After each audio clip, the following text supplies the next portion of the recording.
ahora a mantener esta conversación con el psicólogo clínico, investigador del Departamento de Psicología y Neurociencia de la Universidad Dalhousie de Canadá, Pablo Romero Sanchís. Pablo, buen día, ¿cómo le va? Hola, buenos días, ¿qué tal? Muy bien, muchas Bien, gracias por bien. la invitación. Bueno, la verdad es que con esto, con usted tenemos suerte, porque estamos en el mismo uso horario, Sí, afortunadamente. efectivamente, sí. Bueno, quería que nos ilustre un poco. Usted ha sido motivo de atención de diversos medios, de Europa en general, pero de Argentina también. Hace no demasiados días, Ujú. Clarín había publicado una entrevista sobre esta cuestión que es el impacto de ansiedad que ha provocado evidentemente toda la situación del coronavirus. Los gobiernos que están un poco atontados van para un lado y van para el otro sin terminar de acertar en cómo moverse, con el enojo de las poblaciones en cualquier punto cardinal del planeta, salvo China, bueno, donde la gente está muy acostumbrada culturalmente a no quejarse. Ujú. Así Este, es. y quisiera que, bueno, que nos diga cómo está viendo esto, porque las ansiedades en realidad, yo miraba, ¿no? Bueno, está la ansiedad por tener una Ujú. respuesta, está la ansiedad por preguntarse si estoy o no estoy. Cualquiera que tiene un poco de Sí, tos o que siente sí. algo, bueno, lo querría escuchar sobre todo esto.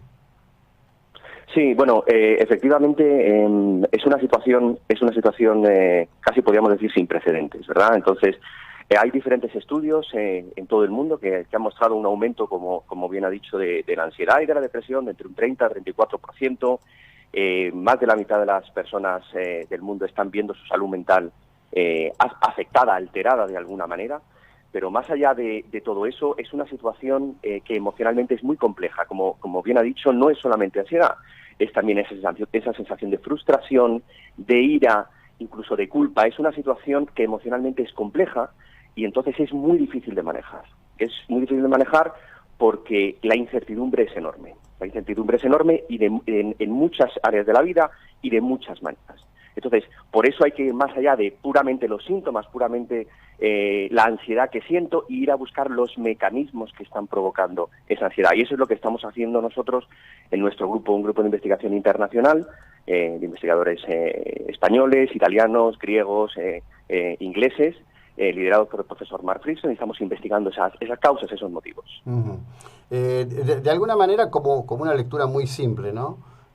Somos todos Ujú. más parecidos a lo que creemos, independientemente de la organización de nuestras sociedades o lo que creamos al respecto de nuestras diferencias culturales, ¿no? Bueno, al final todos ante la incertidumbre estamos expuestos a las situaciones de incertidumbre enormes, ¿no? De esta situación tan completamente impredecible. Al final el cerebro humano no deja de ser un poco una máquina de reducir incertidumbre, ¿verdad? Ujú. Vamos aprendiendo conforme vamos creciendo en la vida en qué situaciones estamos seguros, qué situaciones son más peligrosas. Lo que ha sucedido en esta situación es que lo que creíamos que antes era seguro ya no es seguro. Ahora es todo incertidumbre, no sabemos el virus cómo nos contagiamos, qué es lo que tenemos que hacer para no contagiarnos. Bueno, tenemos algunas indicaciones, pero como bien has dicho, las autoridades no saben y es hasta cierto punto normal porque es una enfermedad nueva. Ujú. Entonces nos dicen las máscaras no sirven, ahora las máscaras sí sirven, algunos piensan que las máscaras no sirven para nada y que es una forma de control. Entonces hay una situación de incertidumbre enorme. Como tenemos esa sensación de incertidumbre grandísima que no sabemos cómo controlar, reaccionamos de manera muy variada, como he dicho antes. Ujú. Mucha ansiedad, mucha ira, mucha tristeza cuando ya no sabemos qué hacer. Y además esa incertidumbre no solamente en cuanto a la enfermedad, también en cuanto a la situación económica, la situación laboral. No sabemos si mi negocio va a poder continuar, no sé si voy a perder mi trabajo, qué voy a hacer con mi vida, voy a poder visitar a mis familiares en Navidad o en otras fiestas. Entonces la situación de incertidumbre es total y tenemos que aprender nuevas estrategias para controlar esa situación. Bueno, una de las cosas que has señalado es que hay que dejar Ujú. de lado el miedo. Ahora, el miedo es una constante, digamos, nos acompaña desde el origen de los tiempos y es una Correcto. parte esencial de nuestro ser primario, ¿no? Efectivamente, bueno, el miedo, no nos podemos deshacer del miedo, en realidad. Si nos deshacemos del miedo, nos deshacemos de un montón de situaciones en las que aprendemos un montón. El miedo nos sirve para enfrentarnos al peligro de una manera más segura. Lo que hay que hacer es controlarlo, lo que hay que hacer es aprender a manejarlo, lo que hay que hacer es aprender qué situaciones, qué es lo que tengo que hacer, qué conductas mías, qué cosas nuevas puedo hacer para no estar continuamente con miedo, para no estar continuamente sintiendo esta amenaza esta amenaza percibida, que es otro de los conceptos importantes de que está investigando nuestro grupo de investigación. ¿Cómo puedo manejar esa amenaza percibida? Te pongo un ejemplo muy sencillo en la importancia de la amenaza percibida.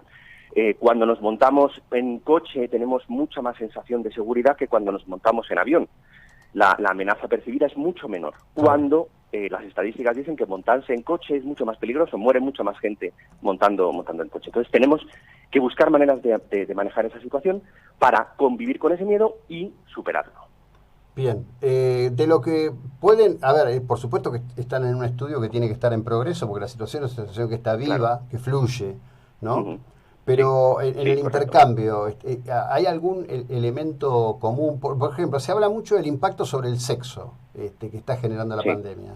Este impacto puede provocar un baby boom como el que se vivió después de la Segunda Guerra Mundial, o por lo contrario, lo que va surgiendo es que hay una caída de la actividad sexual por la presión que ejercen todas estas inseguridades de las que hablamos.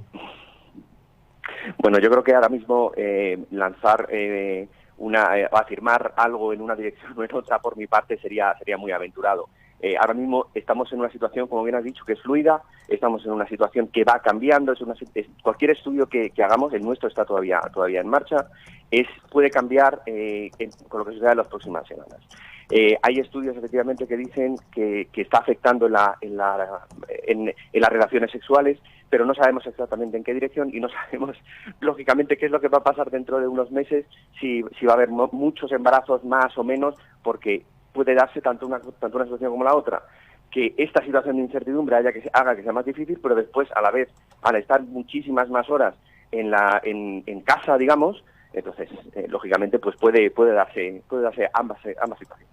Bueno, sí, ahí estoy saber en estos momentos. Estoy pensando rápidamente en hábitat del grupo, dimensión del grupo, edades de los niños, si hay niños o no hay niños, ¿no? Cada situación de encierro o cuasi encierro, porque bueno, Europa en este momento está volviendo a confinamientos, pero una vez más poniendo en marcha algo que te toca como profesional del psicoanálisis.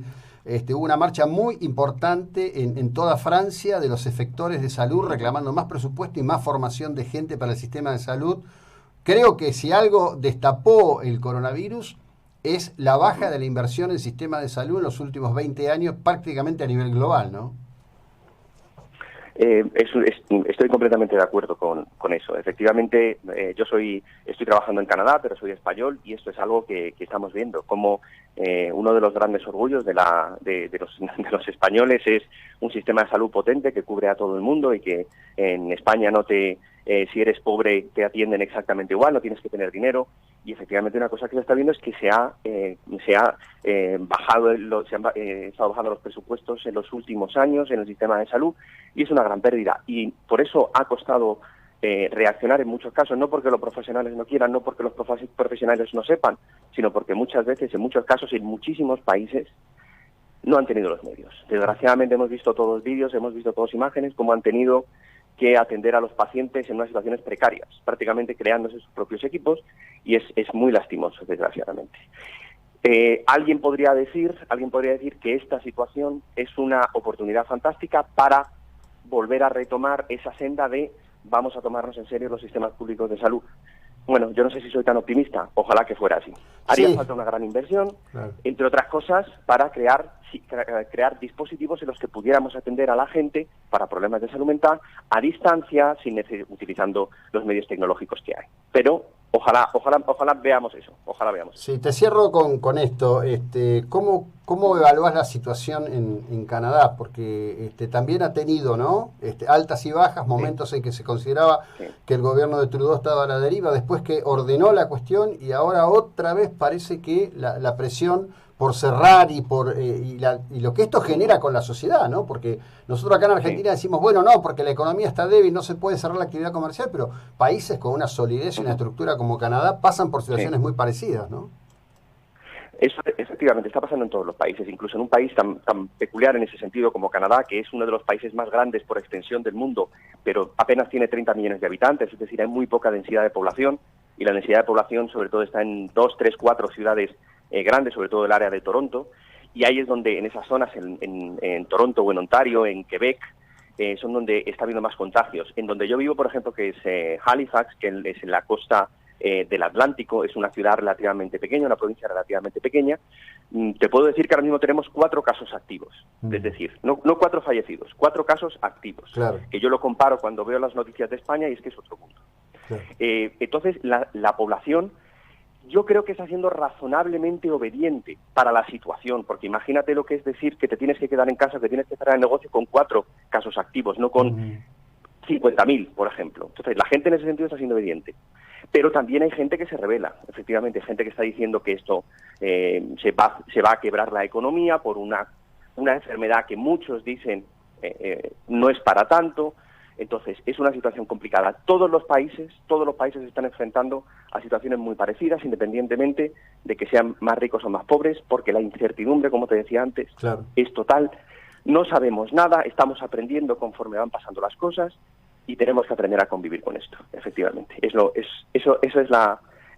lo que nos queda. Tenemos que seguir aprendiendo conforme van pasando las cosas. Obviamente, sí señor. Bueno, desde ya muchísimas gracias, Pablo Romero Sanchís, desde Halifax, Canadá, por compartir con nosotros, y seguiremos atentos porque la verdad que ese estudio global que están haciendo creo que está en presente y a futuro destinado a tener alta significación. Buena jornada, muy amable. Muchas gracias, un buen día. Bueno, seguimos nosotros ahora.